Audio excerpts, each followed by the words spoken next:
Olá, sejam bem-vindos a mais um episódio do Apocalipse Revelado. O programa em que nós estamos a analisar o livro do Apocalipse, verso por verso, símbolo por símbolo, cada visão deste livro extraordinário do livro de Apocalipse. E o desejo é que cheguemos ao fim deste estudo e o livro do Apocalipse seja uma revelação para a nossa vida. Hoje, no nosso episódio, vamos continuar o episódio o último episódio, em que nós começamos a ver a primeira visão de João, a visão das 7 igrejas. Nós vimos então, na semana passada, que esta visão foi dada por Deus a João, com o objetivo de lhe contar como se iria desenvolver, crescer e desenvolver a igreja cristã ao longo da história.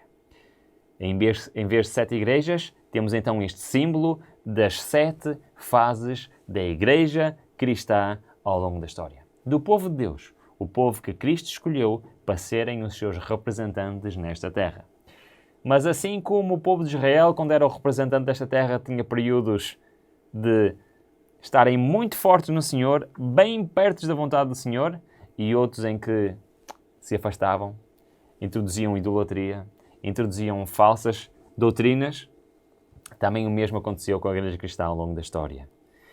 E, basicamente, esta visão relata a condição da igreja ao longo de vários períodos históricos, de 7 períodos históricos. E na semana passada, como podemos ver no quadro que temos no ecrã, nós já vimos as 3 primeiras fases. A fase da carta a Éfeso, que representa a igreja cristã do ano 31 até o ano 100. A carta de Esmirna, que representa do ano 100 ao ano 313. E a carta a Pérgamo, que representa a igreja cristã do ano 313 até o ano 538. Nós vimos que a primeira fase foi a fase da igreja apostólica, a fase da igreja que foi deixada por Cristo e desenvolvida e proclamada pelos apóstolos, pelos discípulos, depois junto com Paulo e com outros homens que de facto criaram a igreja cristã, que trouxeram à existência esta igreja que ia mudar a história de todo o mundo. E esta igreja da primeira fase foi uma igreja que, apesar de ter esmorecido um pouco, ou seja, não ter aquele fulgor inicial, mas que se manteve firme e fiel às doutrinas, aos preceitos de Deus, à mensagem do Evangelho Eterno. Depois, esta fase terminou com a morte de João. Foi o último apóstolo vivo. E foi precisamente perto do fim desta primeira fase que João escreveu o livro do Apocalipse através das visões enviadas por Deus. Com a morte dos apóstolos, a igreja continuou. E esta igreja primitiva do segundo e do terceiro século foi uma igreja que, apesar de não ter a orientação dos apóstolos, continuou a ser uma igreja firme, fiel às doutrinas e aos preceitos de Deus. E se vimos no nosso quadro, as mensagens da cada igreja estão divididas todas elas em uma descrição de Jesus, ou seja, cada carta, cada mensagem começa com uma descrição do próprio Jesus, aquela que nós vimos no segundo episódio. Depois, uma mensagem de Jesus sabe alguma coisa sobre aquela igreja. Depois tem um elogio, uma repreensão àquela igreja, finalmente um conselho e um aviso, e todas terminam com uma promessa. Mas se repararem no nosso quadro, a segunda igreja, a igreja primitiva, após os apóstolos e antes do ano 313, foi uma igreja que não tem uma repreensão. Esse quadro está vazio. Isto quer nos dizer que esta igreja recebeu dos apóstolos a mensagem do Evangelho Eterno e manteve-se firme àquela mensagem. E não sei se lembram que terminou esta fase com uma profecia extraordinária. Uma profecia, como nós falámos, que se encontra destacada ali no nosso aviso, que é a profecia que nos diz que esta igreja iria sofrer uma perseguição, uma tribulação tremenda que ia durar 10 dias. E vimos que no nosso dicionário, não é? No nosso dicionário profético, que 10 dias, que um ano corresponde, que um dia corresponde a um ano, e então que seriam 10 anos. Então nós vimos realmente nos livros da história que desde o ano 303 ao ano 313, o Império Romano fez a maior perseguição aos cristãos. Milhares de cristãos foram mortos por todo o Império. Foi, de facto, uma grande tribulação que eles tiveram de enfrentar. Mas também no ano 313, com Constantino a assinar um édito que punha fim às perseguições dos cristãos, que restabelecia os direitos dos cristãos como de pleno direito no Império. E começou uma nova fase da Igreja. Foi precisamente com este imperador que começou uma nova fase. A terceira fase, a fase de Pérgamo, em que a Igreja obteve a paz em troca de abdicar dos princípios dados por Deus, ensinados pelos apóstolos, que foram mantidos firmes, apesar da tribulação, da perseguição, da ameaça de morte. Na fase da Igreja de Esmirna, para ser cristão, reparem bem, significava pôr a vida em risco. Afirmar publicamente, eu sou cristão. Imediatamente a nossa vida, a vida daqueles cristãos, estava em perigo de serem condenados à morte. Era preciso estarmos perfeitamente cientes do que somos, do que acreditamos, para aceitar, arriscar a nossa vida a afirmar que somos cristãos. Mas na terceira fase, na fase de Pérgamo, começou no ano 313, com o édito que terminava a perseguição dos cristãos. E logo a seguir começou a maior transformação na Igreja Cristã. É que Constantino, o imperador que assinou o acordo de paz do fim de perseguição aos cristãos, foi o mesmo que se converteu ao cristianismo e juntou, como vimos no último episódio, a Igreja de Roma e a Igreja Cristã e formou a Igreja Católica Apostólica Romana. Uma igreja que já não era perseguida, mas também uma igreja que a doutrina sã, a doutrina apresentada na Bíblia e pregada pelos apóstolos, acrescentou costumes pagãos, costumes de idolatria. E depois chegamos então à quarta fase, à fase de Tiatira, que começa no ano 538. Durante a fase anterior, apesar das doutrinas, várias doutrinas importantes terem sido mudadas, ainda houve paz para aqueles que queriam ser firmes e fiéis à Bíblia. Mas a partir do ano 538, isso começou a mudar. Mas vamos ver o que é que marca o ano 538. Vamos ver o texto que temos a seguir, um texto histórico, que nos diz o seguinte: sobre o contexto histórico de 538 d.C., podemos concluir que, a despeito do facto de Símaco ter legalmente de se submeter algumas vezes ao herético rei Ariano Teodórico, ele não apenas se considerava superior ao governante secular, mas chegou mesmo a se autodenominar juiz em lugar de Deus e subregente do Altíssimo. Justiniano I não apenas chamou o Papa de o cabeça de todas as sagradas igrejas, mas também legalizou oficialmente a supremacia eclesiástica do Papa. E foi somente em 538 que a cidade de Roma se tornou livre do domínio de qualquer reino ariano herético, e a Igreja de Roma foi capaz de desenvolver mais efetivamente a sua supremacia eclesiástica. Então o que é que tem de importante o ano 538? O ano 538 marcou uma nova fase na Igreja Cristã. O que é que aconteceu nesta fase? É que, nesta altura, o principal regente da Igreja Cristã, que nesta altura se chamava-se de o Papa, e até hoje se chama de o Papa, tornou-se também não só um líder religioso, mas também um líder político. E tornou-se então o homem mais poderoso à face da terra. A partir desta altura, e a sua supremacia aumentou de tal maneira que não havia nenhum rei na Europa que se podia chamar de rei se não se submetesse à autoridade do Papa. Se não fosse o Papa a dizer, sim, pode ser o rei. E ele tinha o poder de destituir e estabelecer quem era rei em todos os países da Europa. Então este líder religioso, a partir do ano 538, se estabeleceu em Roma como um chefe religioso e um chefe político. E isto marca o início da supremacia papal. Ora, na fase anterior, a Igreja se corrompeu nas suas doutrinas, mas agora ela entrou no reino político. E ao fazer isso, todos os exércitos de todos os reinos da Europa estavam, o quê? Sobre a alçada deste homem, do Papa. Então, a partir de 588, nós temos a supremacia papal. Vamos ver então o que é que a Bíblia diz, como iria ser esta fase da Igreja. Em Apocalipse 2, 18 e 21, diz-nos o seguinte: Ao anjo da igreja em Tiatira escreve, isto diz o Filho de Deus, que tem os olhos como chama de fogo e os pés semelhantes a latão reluzente. Conheço as tuas obras, e o teu amor, e a tua fé, e o teu serviço, e a tua perseverança, e sei que tuas últimas obras são mais numerosas que as primeiras.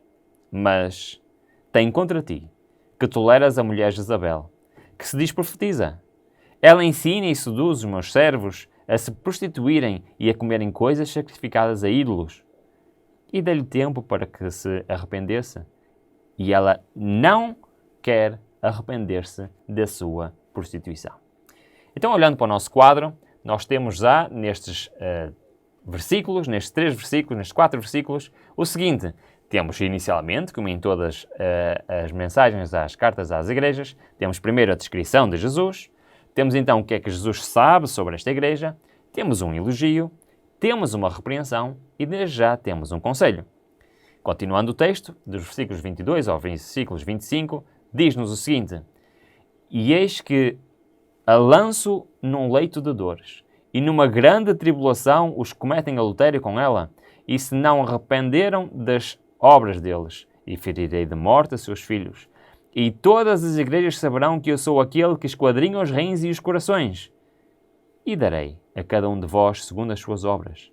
Digo-vos, porém, a vós, os demais que estão em Tiatira, e a todos quantos não têm esta doutrina, e não conhecem as chamadas profundezas de Satanás, que outra carga não porei sobre vós, mas o que tendes, conservai-o até que eu venha. Então, temos aqui um aviso da parte de Deus, do versículo 22 até ao versículo 25, e para terminar, do versículo 26 até ao 27, temos uma promessa extraordinária. Nos diz: Ao que vencer e guardar as minhas obras até ao fim, eu lhe darei poder sobre as nações, e com vara de ferro as regerá, como os vasos do oleiro serão esmigalhadas, assim como eu recebi do meu Pai. Também lhe darei a estrela da manhã. Quem tem ouvidos, ouça o que o Espírito diz às igrejas. Temos aqui então uma mensagem interessante de Deus para a igreja de Tiatira. Para a igreja cristã, desde o ano 538 até o ano aproximadamente 1517, onde se iria iniciar uma nova fase dessa igreja. Se nós olharmos bem para este texto, se olharmos bem para este quadro que temos a descrição da mensagem de Deus para a igreja de Tiatira, a igreja nesta fase, nós olhamos e se calhar ficamos um pouco confusos, porque reparem bem, Deus sabe, eu conheço as tuas obras, o teu amor, o teu serviço, a tua fé, a tua paciência, e que as tuas obras, as tuas últimas obras são mais do que as primeiras. Então, Deus está a elogiar esta igreja? Esta igreja que se apostatou, que se apoderou do poder político, que passou a perseguir todos aqueles que tinham ideias diferentes, todos aqueles que queriam, por exemplo, seguir o que está na Bíblia, eram condenados à morte. E foi nesta fase que, no século X, no século XI, se iniciou, por exemplo, a Inquisição, que todos já ouvimos falar, em que todos aqueles que não partilhavam da fé católica eram condenados à morte. Se eu vivesse nesta fase e quisesse seguir o que está aqui na Bíblia, eu seria condenado à morte pela igreja cristã, que supostamente era a igreja que devia seguir o que está aqui escrito. Mas o texto diz: as tuas últimas obras são mais que as primeiras. Conheço as tuas obras, o teu amor, o teu serviço. Então, como é que nós podemos explicar isto? Porque a seguir temos a repreensão que diz: deixa Jezabel, mulher que se diz profetiza, ensinar e enganar os meus servos para que forniquem e comam os sacrifícios de idolatria. Pois é. Esta igreja era uma igreja que, se fosse diagnosticada hoje, seria uma igreja bipolar. Só podia ser uma igreja bipolar. Porque reparem, ao mesmo tempo em que temos uma igreja que seguiu o exemplo de Jezabel no Velho Testamento. Lembram-se de Jezabel? A mulher do rei de Israel, mulher de Acabe. Ela era filha do rei de Tiro, que era um povo pagão. E o que é que ela fez? Ela trouxe a religião pagã para o meio do povo de Deus, para o meio de Israel. E Acabe aceitou que esta doutrina, esta religião pagã, se fundisse com a religião verdadeira do povo de Israel. É o mesmo caso que aconteceu com a Igreja Cristã nesta altura. Ao juntar-se com a Igreja de Roma, também a idolatria veio para a Igreja. Também a adoração de imagens veio para a Igreja e a adição de outras doutrinas que não fazem parte da doutrina pura da Igreja Cristã. Mas ao mesmo tempo era uma igreja que era uma igreja cristã e era uma igreja que tinha muitas e boas obras. Como é que nós podemos justificar isto? É muito simples. Foi precisamente no 6º século, nesta altura, que se iniciou aquela que ainda hoje é a maior instituição de caridade e de educação. Foi nesta altura que a Igreja Católica decidiu começar a fundar escolas por todo o mundo para educar as pessoas. E não sei se sabem, mas ainda hoje, por exemplo, em África, 60% dos hospitais e das escolas são patrocinadas pela Igreja Católica. E nesta altura, a Igreja Católica, ao mesmo tempo que se corrompia espiritualmente, ao mesmo tempo em que as suas doutrinas não eram as doutrinas da Bíblia, ao mesmo tempo que perseguia aqueles que queriam seguir a Bíblia, ao mesmo tempo se multiplicava em boas obras. Concordam comigo? Isto só pode ser uma igreja bipolar, porque eles iniciaram a sua obra de caridade, de ajuda aos pobres, de ajuda aos necessitados. Iniciaram a obra de educar as pessoas, de trazer escolas, de mais tarde hospitais, e ao mesmo tempo perseguiam aqueles que queriam seguir a verdade bíblica. E se nós olharmos esta igreja, começou a pôr em primeiro lugar não a fé em Cristo, mas as obras. As obras começaram nesta altura a ter um papel fundamental na mente e na ideia dos cristãos desta igreja. Pois bem, nós vemos então que esta igreja era uma igreja que, por um lado, começou a fazer boas obras, mas, por outro lado, estava corrompida e que perseguia e matava todos aqueles que queriam voltar às ideias da igreja primitiva. Mas a promessa de Deus é sempre a mesma, se repararem, ao longo de todas as fases da igreja. A promessa de Deus é sempre, se permanecemos fiéis ao Senhor, e Ele está disposto a nos aceitar, a nos perdoar e a nos salvar. Como é que terminou então esta fase da igreja? Esta fase da igreja terminou, segundo a minha visão, em 1517. Mais ou menos, não quer dizer que seja exatamente esta data, mas terminou quando? Com o início da Reforma Protestante. Um marco significativo do início da Reforma Protestante foi em 1517, por isso eu escolhi esta data.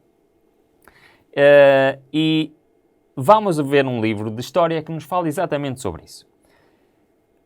Diz assim: a Reforma Protestante foi um movimento reformista cristão do século XVI, liderado por Martinho Lutero, simbolizado pela publicação de suas 95 teses em 31 de outubro de 1517, na porta da igreja do castelo de Wittenberg. Tendo por ponto de partida as críticas às vendas de indulgências, o movimento de Lutero tornou-se conhecido como um protesto contra os abusos do clero, evoluindo para uma proposta de reforma no catolicismo romano, a partir da mudança em diversos pontos da doutrina da Igreja Católica Romana, com base que Lutero entendia como o retorno às Escrituras Sagradas. 1517 foi um ano muito importante. Foi um ano em que a história da Igreja Cristã mudou. Já vários outros antes de Lutero tentaram reformar a Igreja. Lutero foi, se calhar, o mais proeminente. E a partir desta data, a Igreja Cristã nunca mais foi a mesma. Porque este homem, junto com outros, já no passado e até depois dele e contemporâneos dele, decidiram estudar a Bíblia. decidiram pegar na Bíblia, estudar, ver o que está aqui escrito e repararam, aqui está uma coisa que não está certo. Porque Lutero era um sacerdote católico e no mosteiro onde ele estava, no mosteiro onde ele vivia, e ele tinha uma Bíblia acorrentada num corredor. Nesta altura era muito perigoso ler a Bíblia. Ninguém estava autorizado a ler a Bíblia. Se alguém fosse apanhado a ler a Bíblia, era condenado à morte. Mas no mosteiro, onde ele estava, tinha lá uma Bíblia que estava acorrentada, não podia sair dali. E ele decidiu, vou ler por mim próprio. E ele era um homem culto, sabia várias línguas, sabia ler perfeitamente línguas estrangeiras. E pegou naquela Bíblia, começou a desfolhar e começou a perceber que alguma coisa não batia certo. É que a doutrina da Igreja Católica não estava condizente com a doutrina das Escrituras Sagradas. Então o que é que ele pensou? Bom, eu tenho que avisar os outros, tenho que dizer que temos que mudar. Nós temos que voltar ao que éramos no início, às doutrinas da Igreja Primitiva. E o ponto de partida foi o facto de que haviam indulgências. O que era isto? As pessoas pagavam e era-nos dado um papel para perdoar os seus pecados. Ou seja, se eu queria pecar por algum motivo, eu podia o fazer desde que eu pagasse à igreja e recebia uma indulgência que era o perdão do pecado que eu ia cometer. Ora, isto não faz nenhum sentido biblicamente. Mas foi assim que a Igreja Católica enriqueceu e desenvolveu muitos das suas igrejas, dos seus palácios. Martinho Lutero reparou que aquilo não estava certo. Que a Bíblia diz claramente que o perdão só vem de Deus, só vem pelo arrependimento. E ele começou não a querer fundar uma nova igreja, mas a querer reformar a Igreja Católica. E assim começa a história da nossa quinta fase da Igreja Cristã. A fase de Sardes foi de 1517 a 1798. Vamos ler então o que nos diz no início do capítulo 3 de Apocalipse. Diz-nos assim o Senhor à Igreja de Sardes. Ao anjo da Igreja em Sardes escreve: Isto diz aquele que tem os 7 Espíritos de Deus e as 7 estrelas. Conhece as tuas obras. Tens nome de que vives e estás morto. Sê vigilante e confirma o restante, que está para morrer, porque não tenho achado as tuas obras perfeitas diante de Deus. Lembra-te, portanto, do que tens recebido e ouvido, e guarda-o e arrepende-te, pois se não vigiardes, virei a ti como ladrão, e não saberás a hora que virei sobre ti. Tens alguns nomes, mesmo em Sardes, que não contaminaram as suas vestes, e comigo andaram de branco porque são dignos. E o que vencer será assim vestido de vestes brancas, e de maneira nenhuma arriscarei o seu nome do livro da vida, antes confessarei o seu nome diante de meu Pai e diante dos seus anjos. Esta é a mensagem de Deus para a Igreja de Sardes. Para a fase da Igreja Cristã de 1517 a 1798. Neste contexto histórico que acabamos de ver, é uma mensagem que nos aponta exatamente para isto. Uma mensagem que nos aponta para uma Igreja que está a perseguir os verdadeiros filhos de Deus. Mas, ao mesmo tempo, é uma Igreja que está a passar por uma transformação.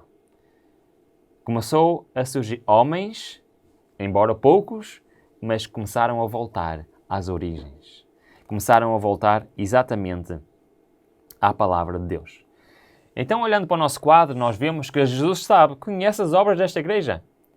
E esta igreja tem o nome, diz-se Igreja Cristã, diz Igreja daquele que é a vida. Eu sou o caminho e a verdade e a vida, segundo as palavras de Cristo. Dizem-se cristãs, mas o que é que nós vemos? Mas estás morto. Esta igreja professa-se cristã, mas não é. Qual é o elogio? O elogio é que nessa igreja tem poucas pessoas que não contaminaram suas vestes e que um dia andarão com Cristo branco porque são dignas disso. É verdade. Dentro desta igreja cristã começaram a surgir homens como Martinho Lutero e como outros que pegaram na Bíblia e voltaram às doutrinas apostólicas. Qual é a repreensão então para esta igreja?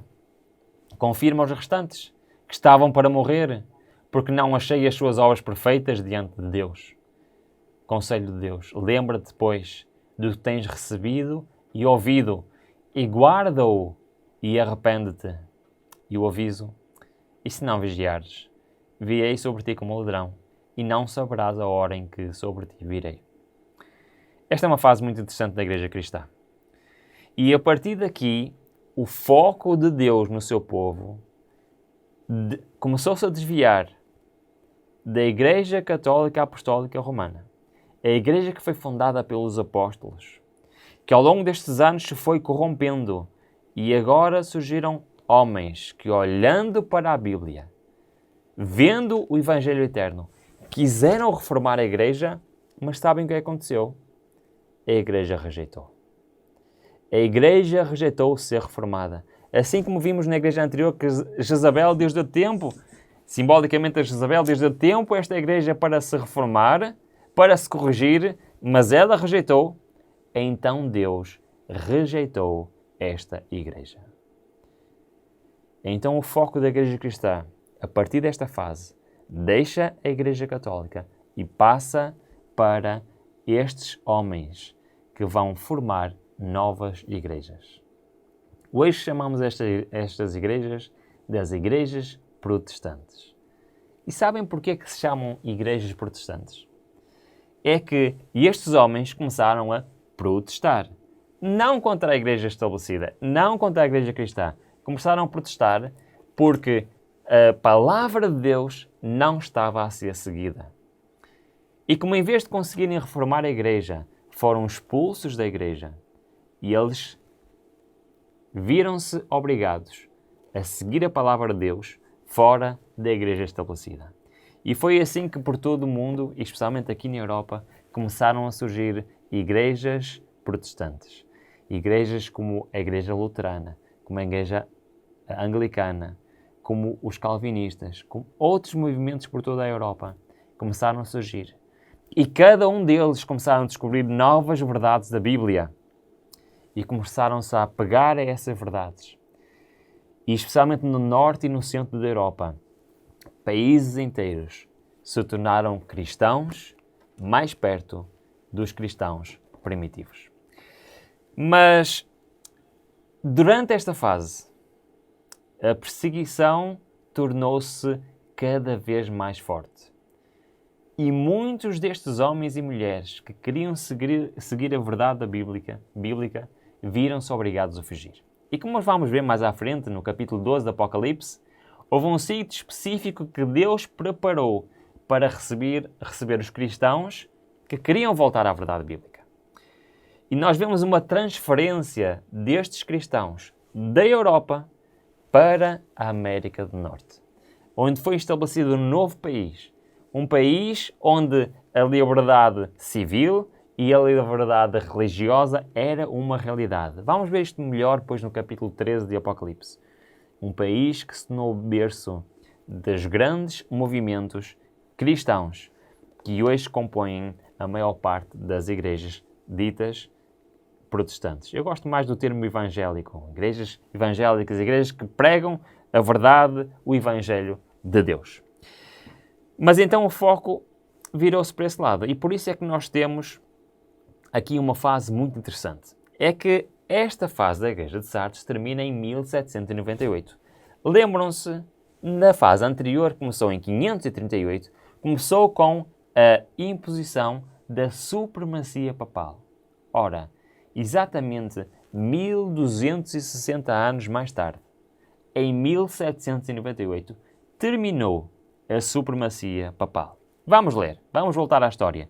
Diz assim: os 1260 anos da supremacia papal começaram em 538 de nossa era e terminariam, portanto, em 1798. Nesta ocasião, um exército francês entrou em Roma e tomou prisioneiro o Papa, que morreu no exílio. Posto que logo depois fosse eleito no novo Papa, a hierarquia papal nunca pôde desde então exercer o poder que antes possuíra. Foi o fim da supremacia papal. Deus deu tempo a esta igreja para se arrepender, para voltar para a doutrina apostólica, para voltar àquilo que a igreja primitiva acreditava. Mas como esta igreja se recusou a reformar, ela foi rejeitada por Deus. E sabem, quando Deus rejeita alguém, vem a seguir a ruína. E foi isto que aconteceu. A supremacia papal terminou em 1798, quando um dos chefes do exército de Napoleão, o general Berthier, entrou em Roma, prendeu o Papa e retirou para sempre a supremacia papal. Nunca mais o Papa teve o poder que tinha. Nunca mais pôde controlar os reis, nem a política. E houve uma separação entre o poder político e o poder religioso que dura até aos nossos dias. Temos então o fim desta fase da Igreja e temos uma nova fase, a fase de Filadélfia. E foi uma fase muito, muito interessante. Vamos ver o que é que Apocalipse nos tem a dizer sobre esta fase da Igreja. Apocalipse 3, 6 a 8 diz-nos o seguinte: quem tem ouvidos, ouça o que o Espírito diz às igrejas. Ao anjo da igreja em Filadélfia escreve: e isto diz o que é santo, o que é verdadeiro, o que tem a chave de Davi, o que abre e ninguém fecha, e que fecha que ninguém abre. Conheça as tuas obras. Eis que tenho posto diante de ti uma porta aberta, que ninguém pode fechar, pois tens pouca força, e guardaste a minha palavra e não negaste o meu nome. Bom, olhando para o nosso quadro, já temos aqui algumas coisas interessantes. Temos novamente a descrição de Jesus e temos que Jesus sabe. Jesus conhece a obra desta igreja, que agora está totalmente diferente, e pôs perante esta igreja uma porta aberta que ninguém pode fechar. Interessante, o que é que será isto? Vamos continuar. Apocalipse 3.9 diz-nos: eis que farei aos da sinagoga de Satanás, aos que se dizem judeus e que não são, mas mentem, eis que farei que venham e adorem prostrados aos teus pés e que sabem que eu te amo. Porquanto guardastes a palavra da minha perseverança, também eu te guardarei da ordem da provação que há de vir sobre o mundo inteiro, para pôr à prova os que habitam sobre a terra. Venho sem demora, guarda o que tens, para que ninguém tome a tua coroa. A quem vencer eu farei coluna no templo de Deus, de onde jamais sairá, e escrevei sobre ele o nome do meu Deus e o nome da cidade do meu Deus, a Nova Jerusalém, que desce do céu da parte de Deus. Temos aqui, de facto, uma mensagem extraordinária. Uma mensagem de Deus para esta igreja.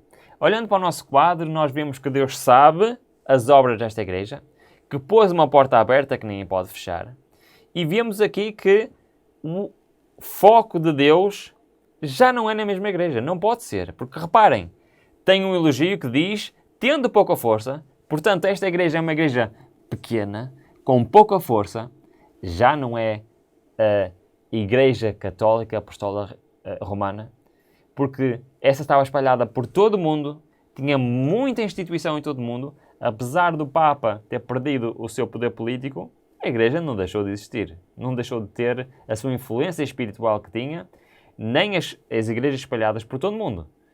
Portanto, o povo de Deus aqui nesta fase já não é essa igreja, mas é uma igreja pequenina. É alguém que tem pouca força. Mas o que é que fez? Mas que guardou a palavra e não negou o nome de Cristo. Guardaste a palavra da minha paciência. E este é o elogio. Agora reparem bem. De 1798 até 1844, que é a fase desta igreja, é a fase em que várias igrejas cristãs voltaram à Bíblia de uma forma tão intensa, tão forte, redescobriram as verdades da Bíblia. É uma fase em que nós olhamos para o nosso quarto e vemos que Deus não tem nenhuma repreensão. Sabem o que é que isto quer dizer? Quer dizer que esta igreja voltou ao espírito da igreja primitiva. Voltou à Bíblia. Voltou ao estudo da Bíblia. Isto foi uma fase muito importante da igreja cristã. Homens e mulheres em todo o mundo decidiram que isto é a palavra de Deus. E houve aquilo que é conhecido como o grande despertamento religioso do século XIX. Especialmente na América do Norte, mas por todo o mundo, mas em especial na América do Norte, neste país por onde foram os cristãos que queriam seguir a Bíblia e fugiram da Europa. E formaram este país. E neste país surgiu um movimento religioso fortíssimo. tão forte de homens e mulheres que, como vamos ver também mais à frente, foi nesta fase em que Deus abriu o conhecimento dos livros de Daniel e os livros de Apocalipse. E já agora deixem-me fazer aqui um pequeno parênteses. Sabem que ao longo destes estudos nós vamos usar principalmente a Bíblia, e grande parte da Bíblia, mas de vez em quando vamos ver citações históricas, é verdade, mas também citações de pessoas que viveram nesta fase.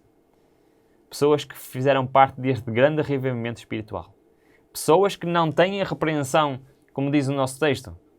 Pessoas que descobriram as verdades da Bíblia. Eu queria mostrar para vocês, sabem que eu quando estudei Apocalipse em Teologia, este era o livro que nós tínhamos, era o Manual da Disciplina.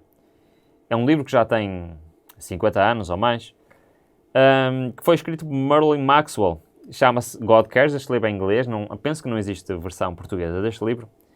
E foi um livro que me despertou realmente para este livro de Apocalipse. É um livro extraordinário, aprendi bastante com este livro. E muitos dos esquemas e estruturas que nós estamos a ver neste estudo são baseadas neste livro. No entanto, há uma outra coisa aqui que eu não concordo a 100%. Porquê?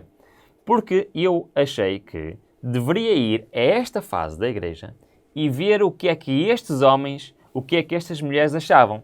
E, por exemplo, este livro, o livro de Urias Smith, Daniel e Apocalipse, este livro já há em português, mas o original é também em inglês, foi um dos homens que compilou aquilo que esta fase da igreja descobriu na palavra de Deus sobre Daniel e sobre o Apocalipse. E tem aqui coisas extraordinárias que mais tarde vamos usar para entender algumas coisas. Porquê? Porque eles, na sua vida, conseguiram ver várias profecias a serem cumpridas. Por exemplo, uma profecia de Apocalipse que nós vamos ver da queda do Império Otomano. Por exemplo, outra profecia que marca o fim das datas proféticas. Coisas interessantes que ainda temos para ver. Um outro livro que eu gosto muito e que consulto é este livro aqui. O Comentário Exaustivo de Ellen White a Apocalipse. Também só existe em inglês, infelizmente não existe o livro em português. Mas é um livro extraordinário que nos ajuda a compreender o que é que estes homens, o que é que estas mulheres conseguiram descobrir na palavra de Deus. E vamos usar ao longo deste estudo algumas citações destes livros. E porquê é que eu trago isto? Porque esta fase foi uma fase de redescoberta da palavra de Deus. E se nós olharmos para este texto, e para terminarmos a mensagem de hoje, este estudo de hoje, nós vemos que nos diz que Deus pôs diante desta igreja uma porta aberta. Eu queria ler novamente este Apocalipse 3, 7 e 8, que nos diz o seguinte. Isto é o que diz o que é santo, o que é verdadeiro, o que tem a chave de David, o que abre e ninguém fecha, o que fecha e ninguém abre, conhece as tuas obras. Eis que pôs diante de ti uma porta aberta que ninguém a pode fechar. No início do século XIX, meio do século XIX, Deus está a dizer, eu estou a pôr perante esta igreja, que está a redescobrir as verdades bíblicas, uma porta aberta. O que é que isto quer dizer? Vamos ver o que é que estes homens e mulheres diziam que isto queria dizer. Diz-nos o seguinte. O tempo para os mandamentos de Deus brilharem em toda a sua importância e para o povo de Deus ser provado sobre a verdade do sábado seria quando a porta fosse aberta no lugar santíssimo do santuário celestial, onde está a arca que contém os 10 mandamentos. Esta porta não foi aberta até a mediação de Jesus no lugar santo do santuário, terminou em 1844. Isto são coisas que ainda vamos ver mais à frente. Então Jesus se levantou e fechou a porta do lugar santo e viu a porta que dá para o Santíssimo e passou para dentro do segundo véu, onde permaneceu agora junto da arca e onde agora chega a fé de Israel. Nós olhando para o nosso quadro, nós podemos ver o seguinte. Esta fase da igreja de Filadélfia, esta fase da igreja que voltou à doutrina apostólica, descobriram novamente os mandamentos de Deus, descobriram novamente as ordenanças de Deus. Foi uma fase em que Deus abriu a porta aos seus mandamentos, à sua palavra. E não mais essa porta foi fechada. Para que nós percebamos bem isto, nós temos que compreender que até 1798 ninguém podia estudar a Bíblia. Ninguém podia ter sequer a Bíblia em sua posse. Era condenado à morte. Mas a partir de 1798 isto mudou completamente. E começaram a surgir sociedades bíblicas em todo o mundo. A primeira foi a Sociedade Bíblica Britânica. E por toda a Europa começaram a haver mais. Depois nos Estados Unidos e por todo o mundo. E sabem o que é que aconteceu? A Bíblia começou a estar ao alcance de todas as pessoas neste planeta. Deus abriu esta porta e não vai ser fechada mais. Hoje nós temos o privilégio do nosso telemóvel, nosso computador, aqui temos acesso à palavra de Deus. Não existe nenhuma desculpa para nós não compreendermos as verdades bíblicas. Garanto-vos que para estes homens e mulheres no século XIX foi muito mais difícil entenderem a Bíblia do que é hoje para cada um de nós. E por isso o meu desafio hoje, para ti e para mim, é que coloquemos no nosso coração a vontade de estudar cada vez mais a palavra de Deus. Cada vez mais sabemos a sua vontade e, acima de tudo, colocamos em prática na nossa vida. Sabem porquê? Porque ainda nos falta uma igreja. A igreja que vai de 1844 até ao fim da história deste mundo. A igreja de hoje. E eu digo-vos que hoje Deus olha para a sua igreja e já tem muitas repreensões para lhe dar. E esse vai ser o tema do próximo episódio do Apocalipse Revelado. Qual a mensagem que Deus tem para a igreja de hoje, para a igreja de Laodiceia? Conto convosco, espero que estejam entusiasmados em saber qual a mensagem que Deus tem para mim e para ti. Até ao próximo episódio do programa Apocalipse Revelado. Olá, gostou deste vídeo? Então apoie o nosso canal. Existem 3 maneiras simples de o fazer. Primeira, faça um like neste vídeo. Segunda, subscreva o nosso canal. E terceira, partilhe este vídeo. Ao partilhar este vídeo, está a partilhar o Evangelho.